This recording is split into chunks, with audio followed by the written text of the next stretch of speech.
Hi guys, and welcome to another flight deck to sim tutorial. In today's video I'll be demonstrating a visual circuit or traffic pattern in Microsoft Flight Simulator using a default Cessna 150. Now for those of you who are new to the channel, I'm a 737 captain for a European airline, and this channel provides useful tuition and guidance to help enhance your home flight simulation experience. May I also remind you that all the guides in any of my tutorials are not to be used for real-world flight training and must only be used for non-professional computer simulated flight. Now today we're in Donegal in Northwest Ireland. It's a beautiful evening to go flying. I'll be using runway 03 to fly a left-hand traffic pattern. We'll be using the exact guidance I used when I learned to fly the Cessna 150 back in 2007 and the exact same checklist as well. Right then, let's go flying. So here we are in the cockpit of the Cessna 150. Just before I start completing the checklist, I just want to briefly go over the circuit we'll be flying today. This is based on the exact way I was taught when I learned to fly the circuit in the Cessna 150. So we're going to get lined up on runway 03 here in Donegal. We'll be taking off, setting full takeoff power. During that initial takeoff roll, like with every takeoff in the Cessna 150, you want to be checking that the temperature and pressures are in the green range, the RPM set to around 2,500 feet, and that the airspeed is rising. We'll rotate at 50 knots, and then at 300 feet we'll check the temperature and pressures again, retract the flaps up as well, making sure we're at least above 60 knots there. We'll climb straight ahead to 500 feet, we'll briefly lower the nose, have a good look out ahead, make sure there's no aircraft or weather in the way, and then we'll start a climbing left-hand turn at around 600 feet to the crosswind leg of the circuit. We'll then level off crosswind using the attitude power trim technique, and then once we're at the crosswind leg we'll start our left turn downwind at around 30 degrees and then fly the downwind leg. We'll make sure we're checking that we're tracking parallel to the runway, and we then in real life call downwind with radio, and then we'll complete our pre-landing checklist using the BUMFITCH acronym, which we'll explain later.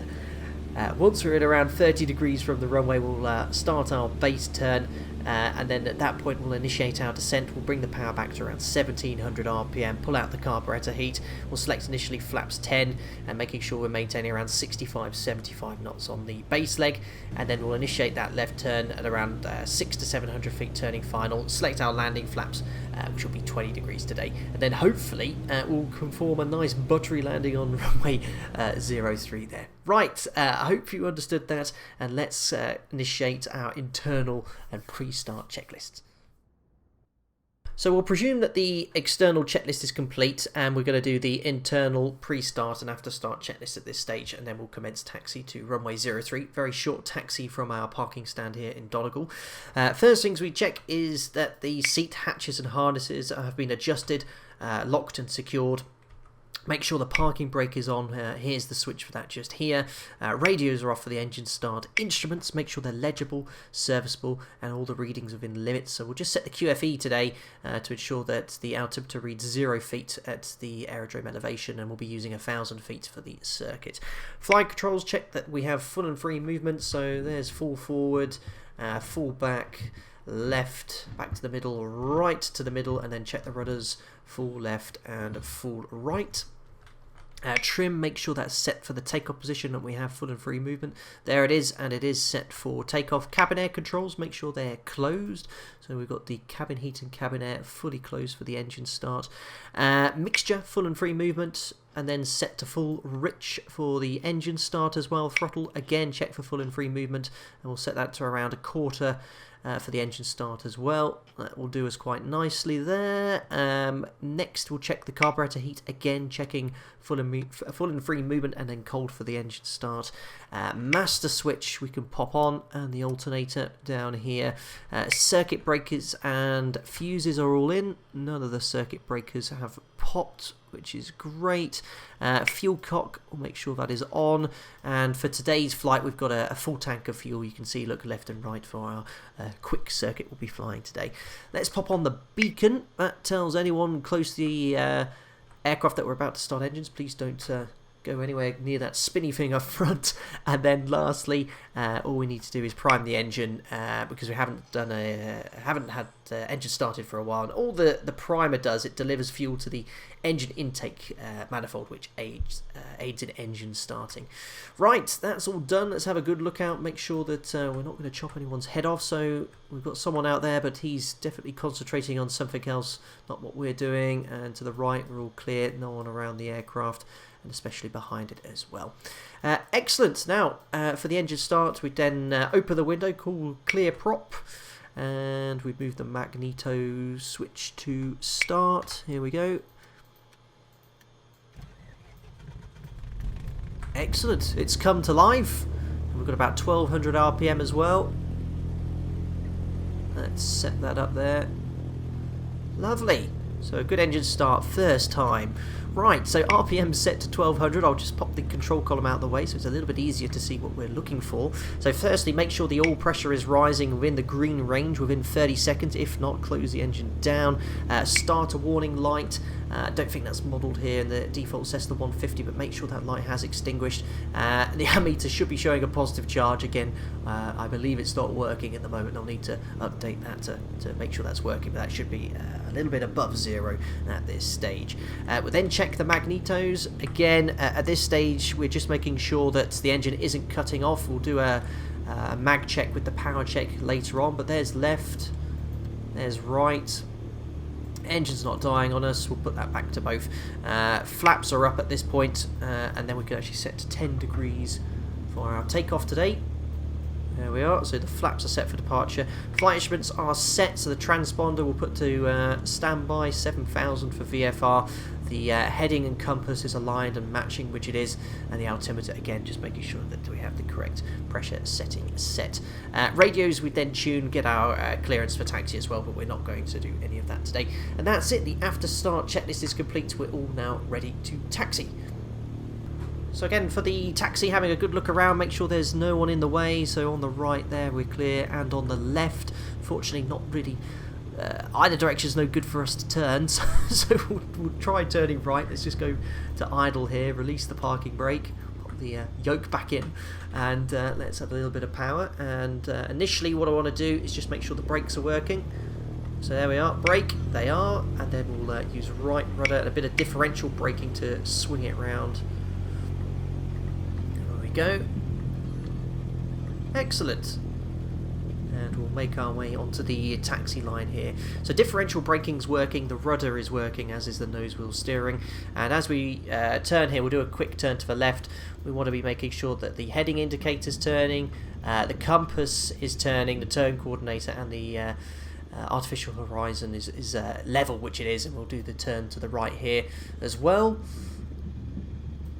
All looking good, and then we'll just taxi to the whole point here for runway 03 for our power checks. Now when you complete the power checks here, you want to be pointing into wind, but today it's a completely calm evening, so we'll just point 90 degrees to the runway and we'll bring it to a stop at the whole point there. Excellent, we're now all ready to complete our power checks.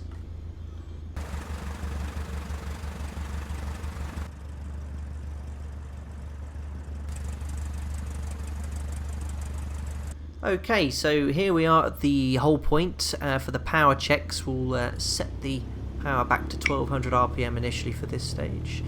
There we are. So parking brakes holding, the aircraft at 1200 RPM, T's and P's again are still within the green area, so still within limits, and we'll now set 1700 RPM.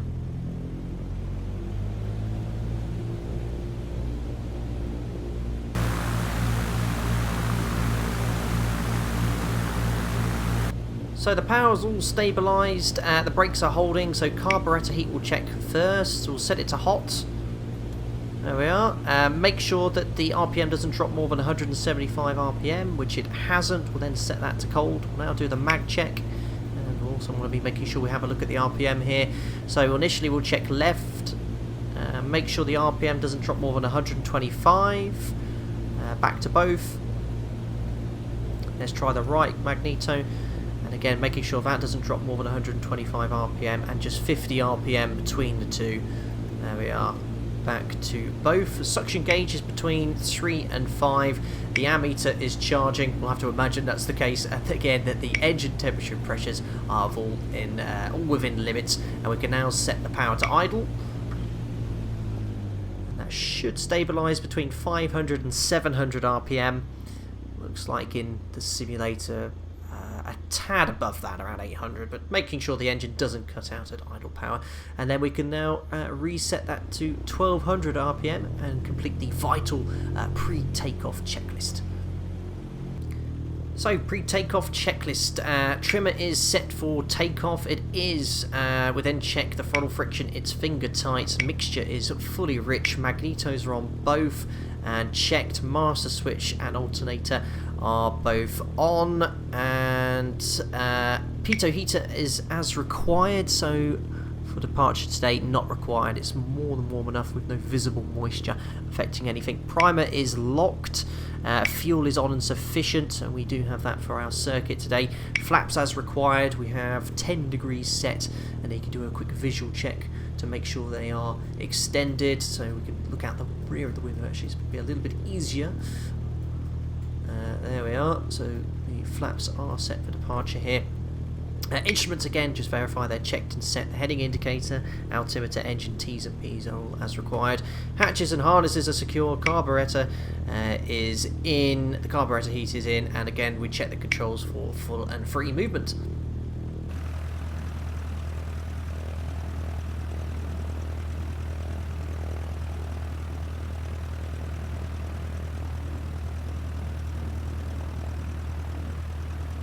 So there we are, we're all ready for takeoff. Now, just before we line up on the runway, we'll put the taxi landing lights on, the strobes and the nav lights. We'll imagine we've got our takeoff clearance and we've been cleared for a left-hand visual circuit. So we'll release the parking brake.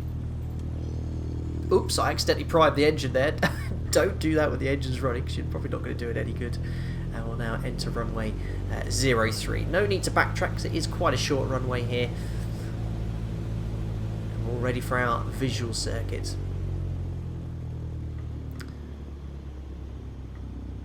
There we are, approaching the centre line. A little bit aggressive with the turn there. Overshot it slightly. I forgot I was not in a 737. But there we go. All ready to go. Right. Let's go do this visual circuit then. So we'll hold it on the brakes initially. Here comes full power. We should be getting around 2500 RPM in the real aircraft, but I think that's just a little bug with Microsoft Flight Simulator. And we'll release the brakes, and there we are, takeoff power set. So T's and P's are in the green. A little bit of right rudder to maintain centre line from the torque of the engine and the airflow of the prop wash. There's airspeed alive, rotating at 50 knots. So there's 50 knots, rotate. There we are, we're airborne. Just going to lower that nose slightly to get to our climb speed, 65 knots, and then we'll pitch to maintain 65 knots, and then trim.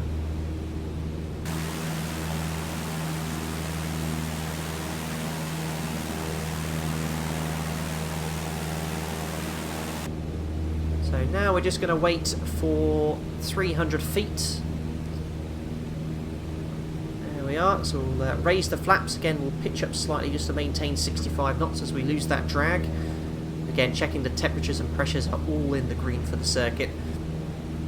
Slightly drifting left there, so make sure you maintain that heading of runway for the runway, which is 030 degrees. There's 500 feet, so I'm just going to lower the nose. Good look out ahead, make sure there's no aircraft or weather, and then pitching straight back up to maintain 65 knots, and then we'll start that left turn onto the crosswind leg, around 15 degrees there, getting ready for the level off.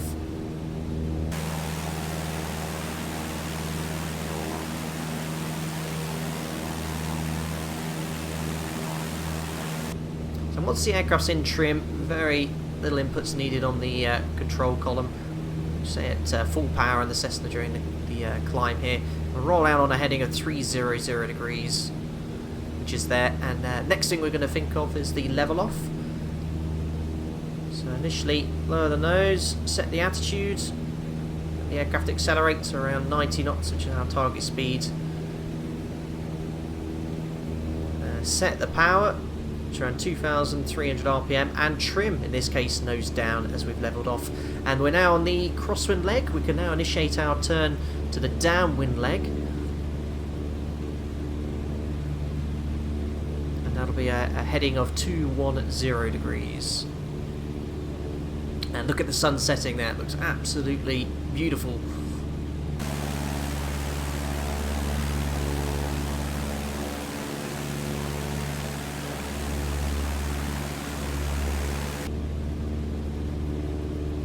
So now we are rolling out on a heading of 210 degrees. And we then call downwind if we were with ATC today. And now is a good point to do the pre-landing checklist. Just going to pitch nose down slightly, make sure we maintain 1,000 feet. You can see there we are downwind of the runway there as well. Looking good. Right, now it's time to do the bum fitch checks. Nice little acronym to remember for you, the pre-landing checklist. So we check the brakes are off, so you just squeeze the brakes there. The undercarriage on this aircraft is obviously fixed down. Mixture is fully rich, which it is. Fuel is on and sufficient for the go around. Instruments are all set, so again T's and P's are all in the green. Altimeter correct pressure setting is set. Carburetor heat we check and set as required, so we just pull it out. There's no rough running of the engine, no carburetor icing. Put that back to cold, and the hatches and harnesses are all secure. We'll be next turning for the base leg. We want to be doing that at around 30 degrees off from the runway, from the position of the aircraft there. So just making small inputs. I cannot stress how difficult this is to fly and explain as well at the same time in a desktop simulator.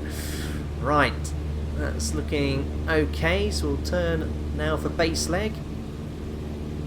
So 30 degrees. We'll now set our power to around 1,700 RPM for the descent. We want to be descending at around 500 feet per minute. Carburetor heat will pull to cold as well. Susceptible to carburetor icing with a lower power setting. We're rolled out on a heading of 120 degrees. And maintain around 75 knots. We'll take flaps 10 as well. We're just probably a tad fast there for the flaps. And just keeping a good lookout for the runway here for our final turn. Turning final, we'll select our flaps to around, we'll use 20 degrees for the Cessna 150 today. Keep it descending, probably a tad low. Want to start our turn onto final around 500 to 600 feet. That's looking good for now.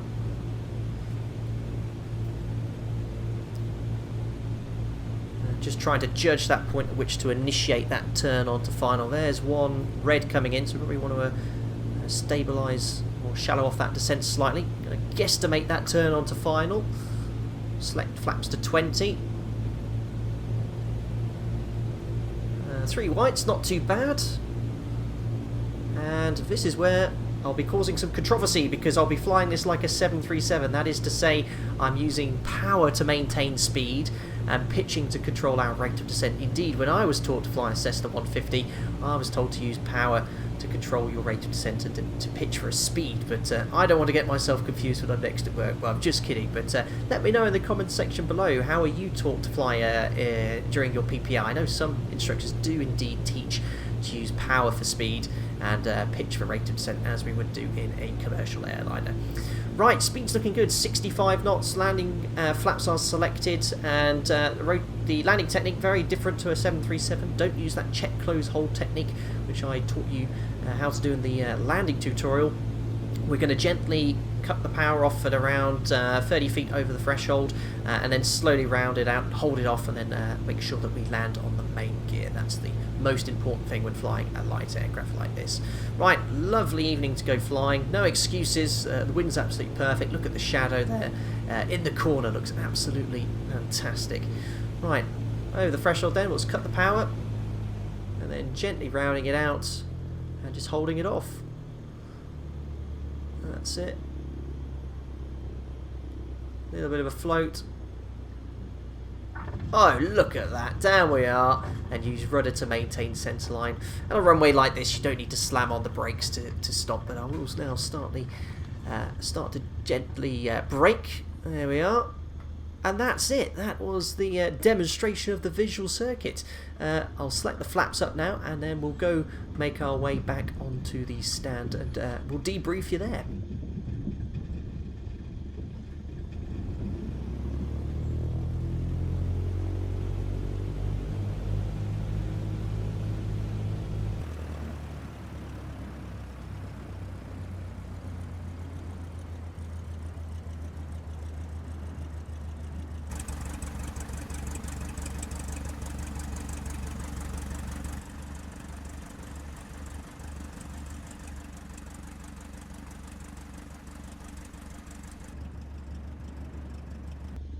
So when you're taxiing in after landing, make sure you pop the carburetor heat to cold, select the flaps to up, and which we've already done. There's the left turn here. Trimmers set back to neutral. Throttle friction loosen, and electrics and radios turn the non-essential off. So vacating the runway here, we can turn off the taxi and landing light, the strobe lights as well, and then we'll just taxi onto stand to complete the shutdown checklist. Have we got marshalling today? Not sure. Oh, he's walking towards the aircraft. Probably wanting to check my passport. But we've only done a circuit, sir. Right, let's taxi back onto the stand where we were, creaking away. There we are. And bring it to a stop there. And there is the parking brake is set. Right, 1200 RPM. Again. And we can now complete the shutdown checklist. So parking brakes on, we leave the engine at 1200 RPM for 30 seconds or so. You do a final mag check prior to shutting the engines down as well. And that's it. Throttle we can now close at this stage, and then the mixture to idle cut off. And then it should rattle to a stop. He says. A little bit delayed. There we go. Shutdown checklist is all complete. After the engine stops then, Magnetos we could turn off. No, that's starting the engine again. There we are. Magnetos are set to off. Electrics we could turn off as well. Master switch off as well. And that's it. We're all done. Alright then guys, that's the end of the visual circuit traffic pattern tutorial. I hope you found that interesting and learned something new. You can practice that as many times as you like, and if you wish to go around after your landing, all you need to simply do is put the throttle in for full power after touchdown. Correct for that, you'll place the carburetor heat to full cold, and then retract swiftly the flaps to at least 20 degrees, and then safely go around, and then you just basically rejoin the circuit on the initial takeoff leg. Anyway, don't forget to like and subscribe, and if you have any questions, leave that in the comments section below. I'll try and get back to you, and stay safe out there, and I'll see you for another tutorial or live stream very soon. Bye bye for now.